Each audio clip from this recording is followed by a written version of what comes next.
Good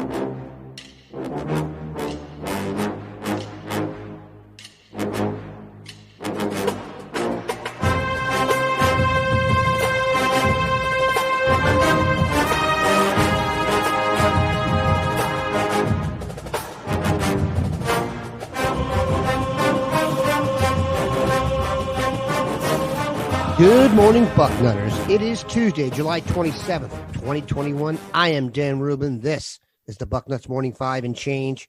It's sunny. It's hot. It's Ohio. It's Duane Long, people. Duane, how goes it? You just said it. It's hot and muggy. We're in Ohio, and we got to deal with this. My goodness. It is straight summer out here, and that means lots of visits at the WAC. Ohio State is hosting a barbecue on Thursday that will be a star-studded affair, and we are going to get into that. First, though, on Sunday, Ohio State hosted the number one player in the class of 2023. He is Lebbeus Overton from Georgia, Alpharetta, Milton High School, an Alabama native, defensive end, also wants to play basketball in college. He is what I like to call a werewolf. Just number one across the board. If you look at the 24/7 Sports composite, if you look at the 24/7 Sports ratings, if you look at his state rating, if you look at his position rating, and you look at his national rating, 1-1-1-1-1-1-1. Your thoughts on Lebbeus Overton? I like that term you use, werewolf. He just absolutely destroys people. He gets off blocks so quickly, and then he's gone. It's over. He's going. The quarterback's going down. He had 19 sacks as a freshman and 21 as a sophomore. This guy is just absolutely special. Be nice if you got to try him at end, Dan. He's so explosive, athletic, but he's already 270 pounds, so you have to think he's going to slide down inside. But man, you just get him. You don't worry about it. You just go get this kid. As you would expect, his offer list is ridiculous. There's one crystal ball in for him right now. I would not take that one very seriously. It is to Oklahoma.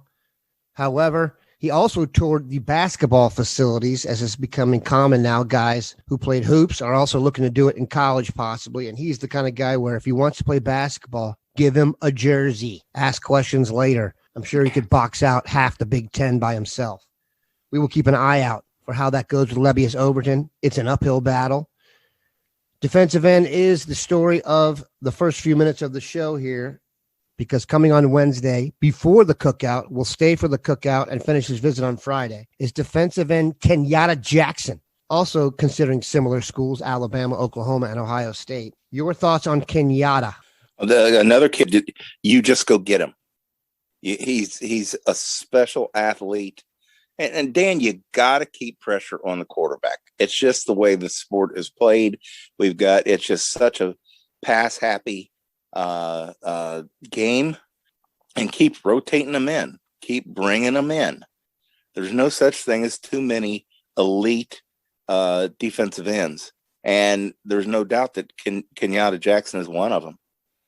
Especially considering the fact that Ohio State has had such great success at the position, both recruiting and production at the NFL level, as these guys like Joey Bosa and Nick Bosa come up for huge contracts. And when Chase does, that only helps recruiting.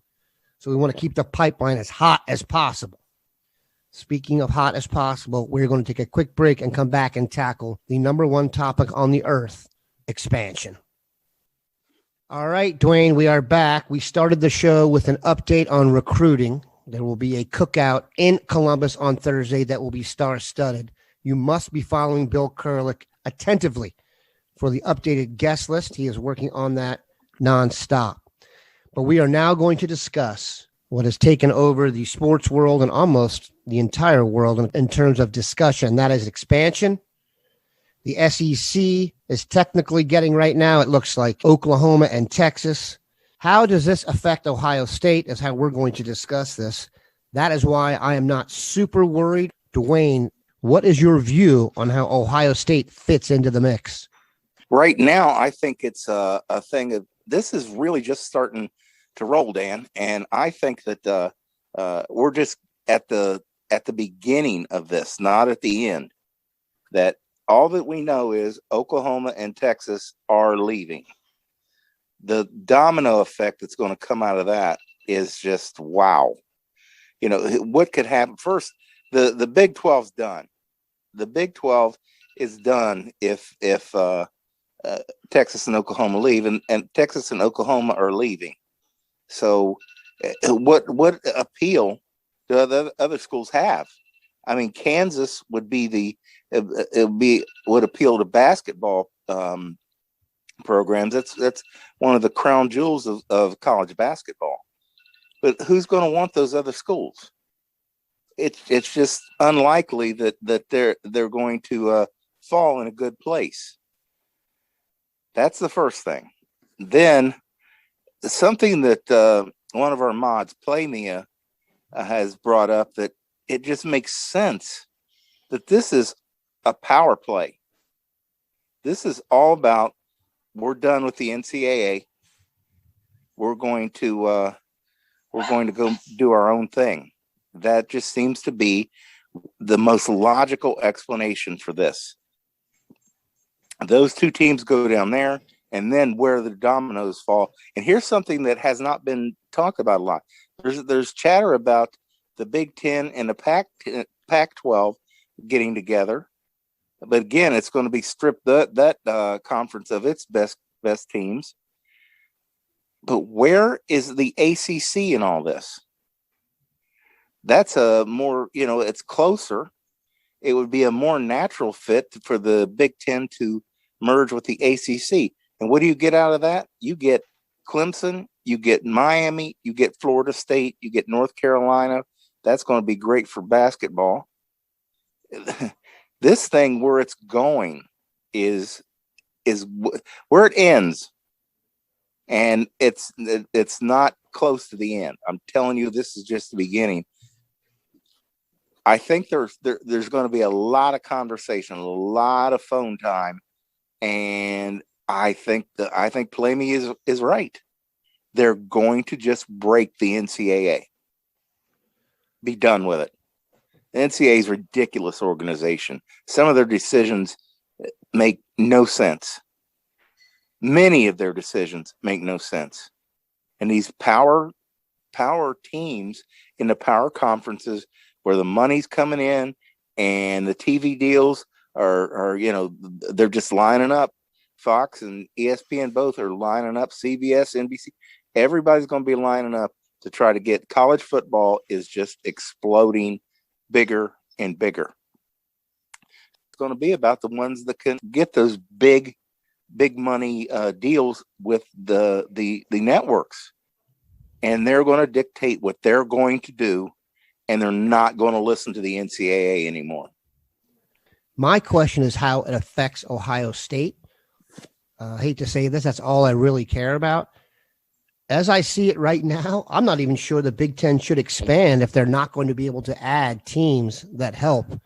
The Big Ten operates under something called the AAU, which is an academic standing, and they don't want to take any colleges that don't meet it. For example, Texas does, Oklahoma does not.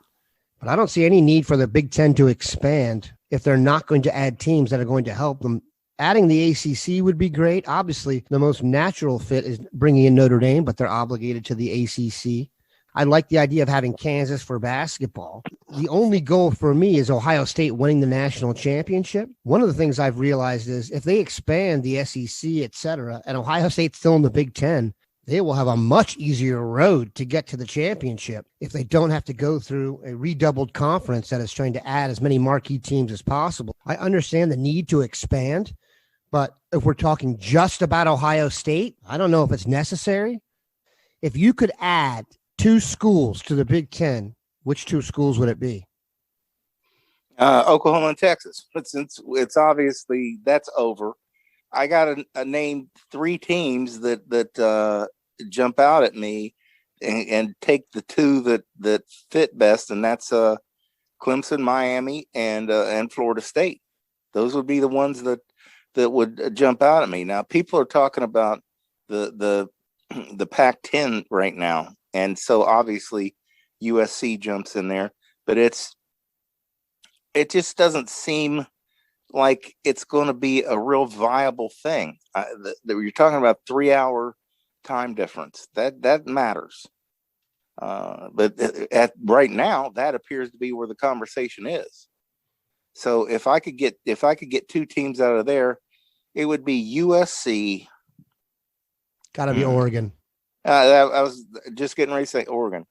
Those are 2 just for the Nike hook, just to get out there and they're just playing better than anybody else. Washington would be a consideration because we're killing it in that state recruiting wise. But you want the California recruiting base. USC is a legendary program, and then I would pick Oregon over Washington.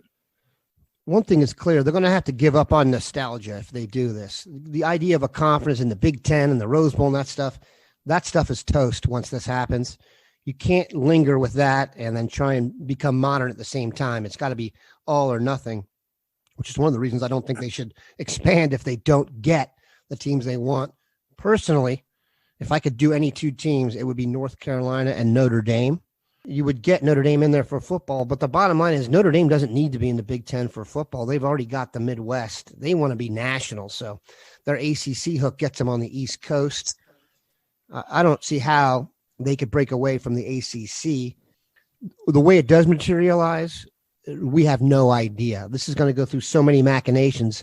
If you even see Oklahoma and Texas, there's 2025 being bandied about in terms of their contract. There is no way this is going till 2025, just like the playoff. Once they decide what they want to do, I think the dominoes will fall quite quickly. Before we sign off, Dan, there is a report out today from Dennis Dodd, I believe it was, that there's a clause in the Big 12 contract with Fox, and that is that if they lose teams, they take money back. So that is devastating to the Big 12. Yeah, this is going to be decided in ivory towers among lawyers with enormous salaries, and we will just get the result. We appreciate Duane stopping by. Have a great day, Bucknutters.